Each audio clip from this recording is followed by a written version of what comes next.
SVSN Varma అన్నది 2024 ముందు వరకు ఆయనకు ఉన్న పేరు. పైగా ఆయన ఒక నియోజకవర్గం నాయకుడిగానే అప్పటిదాకా ఉన్నారు. కానీ 2024లో పిఠాపురం నుంచి జనసేన అధినేత పవన్ కళ్యాణ్ పోటీ చేయడం, ఆయనకు కూటమి పొత్తులో భాగంగా సీటు ఇవ్వడంతో వర్మ అనుచరులు పెద్ద ఎత్తున ఆందోళనలు చేయడంతో అది స్టేట్ వైడ్ టాపిక్గా మారింది. దాంతో ఒక్కసారిగా వర్మ రాష్ట్ర స్థాయి నేతగా ఫోకస్ అయ్యారు. అలా ఆయన పేరుకు ముందు పిఠాపురం ఫిక్స్ అయిపోయింది. పేరులో ఊరు చేరింది.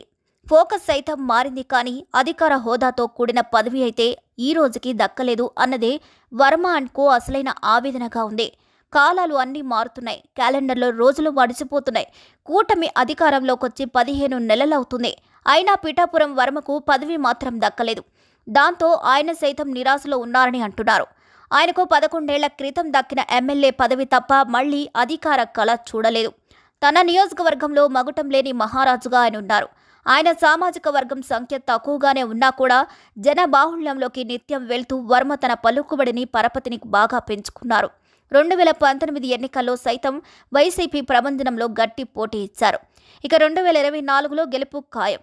దాంతోపాటు మా రాజుగారు మంత్రి కూడా అవుతారు అనుకుంటే నియోజకవర్గంలోకి పవన్ ఎంట్రీ ఇచ్చి ఏకంగా ఉప ముఖ్యమంత్రి అయిపోయారు.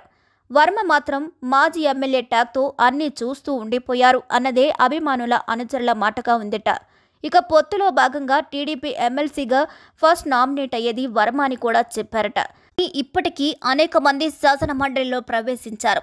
అంతవరకు ఎందుకు, పవన్ కళ్యాణ్ సోదరుడు నాగబాబు కూడా ఎమ్మెల్సీ అయ్యారు. దాంతో వర్మ అనుచరులకు మరింత ఇబ్బందిగా మారిందని అంటున్నారు. ఇటు ఎమ్మెల్యే సీటు పోయే, అటు ఎమ్మెల్సీ పదవి దక్కదాయే అన్నట్లుగా సీన్ ఉంది అంటున్నారు. ఇక వాస్తవంగా చూస్తే టీడీపీ అధినాయకత్వానికి వర్మ మీద సానుభూతి ఉంది, అభిమానం కూడా ఉంది అని అంటున్నారు. ఆయన ఎమ్మెల్సీగా పదవి ఇవ్వాలని మనసారా ఉందట. కానీ పిఠాపురంలో చూస్తే కూటమిలో గ్యాప్ ఉంది. జనసేన టీడీపీల మధ్య ఆధిపత్య పోరు సాగుతుంది. ఇక మాజీ ఎమ్మెల్యే కానీ వర్మ జనసేనను ఢీకొడుతున్నారని, ఇక ఆయనకు అధికార పదవి ఇస్తే మరింతగా కూటమిలో లుకలుకలు బయటకు వస్తాయని అంటున్నారు. ఇక ఆ రకమైన ఆలోచన వల్లనే వర్మకు పదవి ఇవ్వాలని ఉన్నా ఇవ్వలేని పరిస్థితి ఉంది అంటున్నారు. ఇక పిఠాపురంలో జనసేన టీడీపీల మధ్య గ్యాప్ ఏ స్థాయిలో ఉంది అంటే ఎవరికి వారుగా కార్యక్రమాలు చేసుకుంటూ పోతున్నారు. ఒకరిని ఒకరు పిలిచేది ఉండదని అంటున్నారు. పవన్ కళ్యాణ్ వచ్చినప్పుడు మాత్రమే వర్మను పిలుస్తున్నారు, అలా వేదిక దక్కుతోంది అని అంటున్నారు. అధికారిక కార్యక్రమాలు నియోజకవర్గంలో జరిగినప్పుడు టీడీపీ ఇన్ఛార్జిగా ఉన్న వర్మకు పిలుపులు అయితే ఉండడం లేదని విమర్శలున్నాయి.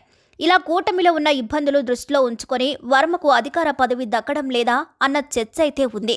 ఇక మరోవైపు చూస్తే వర్మ వైసీపీలో చేరుతారు అన్న ప్రచారం అయితే సాగుతుంది. అయితే ఆ ప్రచారాన్ని వర్మ వర్గం గట్టిగా తిప్పికొడుతోంది.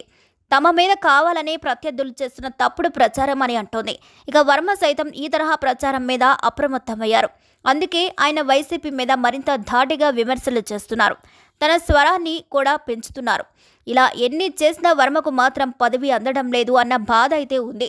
మరి రానున్న 3 ఏళ్లలో అయినా ఆయనకు పదవి యోగం ఉంటుందా అన్నది జవాబు మాత్రం ఎవరికీ తెలియదు అనే వస్తుంది.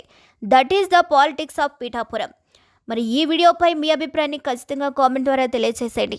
మా వీడియో నచ్చినట్లయితే లైక్ చేయండి, షేర్ చేయండి, సబ్స్క్రైబ్ చేయండి.